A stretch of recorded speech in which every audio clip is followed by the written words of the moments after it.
This story was inspired by an actual lighthouse and lantern that we saw on our trip to the coast of Maine, in a quiet fishing village where the gulls cried at dawn and the waves rolled in with a sigh. There stood a tall, white lighthouse on the edge of the rocky cliff.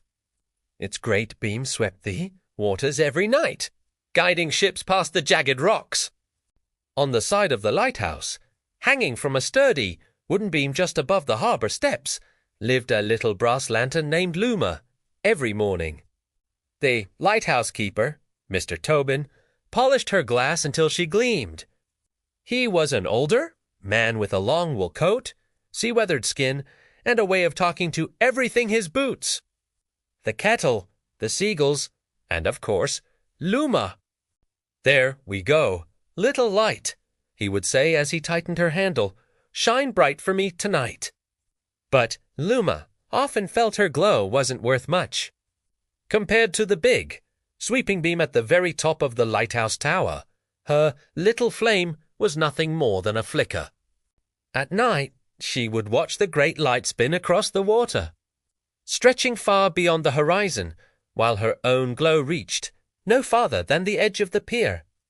"I'm just a helper," she thought. "The real work belongs to the big light." One evening in late autumn, the air was damp and heavy.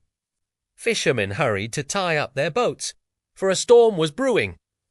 The wind rattled the window shutters and made the lighthouse groan.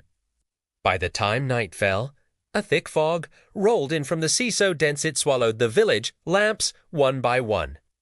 From the cliff top, Mr. Tobin lit the great beam as always, but just as it began to turn, there was a loud pop. The light fizzled, flickered, and went dark. Mr. Tobin's eyes went wide. "Oh, blast it all! The bulb's blown." He rummaged through his storage room, but the replacement bulbs were back in the village, too far to fetch in such weather. Down at the pier, Luma swayed in the wind, her little flame shivering. Mr. Tobin came hurrying down the steps, coat flapping. He crouched beside her and said softly, "Luma, it's up to you now. You may be small, but you're all we've got." Far out at sea, the fishing boat, Sea Whisper, was making her way home through the storm. Her crew, 3 men and a boy, were tired, cold, and straining their eyes in the fog. Suddenly, the youngest, Thomas, pointed into the distance. "Look, a light!" "Just ahead." It was faint, swaying slightly, but steady. The captain squinted. Lad, you've got sharp eyes."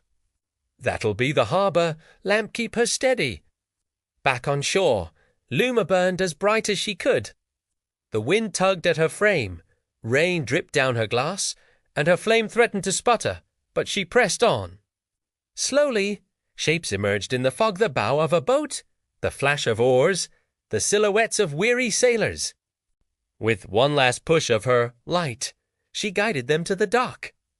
The sailors clambered onto the pier, dripping wet but safe. Word spread quickly through the village. The little lantern saved them. The little lantern brought them home. That night, Mr. Tobin lit a small fire in the keeper's hut and placed Luma on the table to warm her. "You did it, little light," he said, smiling proudly. "The big beam may be grand, but sometimes the smallest light is the one that matters most." Luma's flame glowed warmer than it ever had. For the first time, she felt tall. From then on, Luma no longer compared herself to the great beam at the top of the lighthouse. She still hung on the wooden beam by the pier, but every night she shone with all her heart. And sometimes, when the sky was clear and the sea was calm, she would look up and see the stars twinkling above. She liked to think they were winking at her tiny lights in the darkness, just like her, guiding travelers home.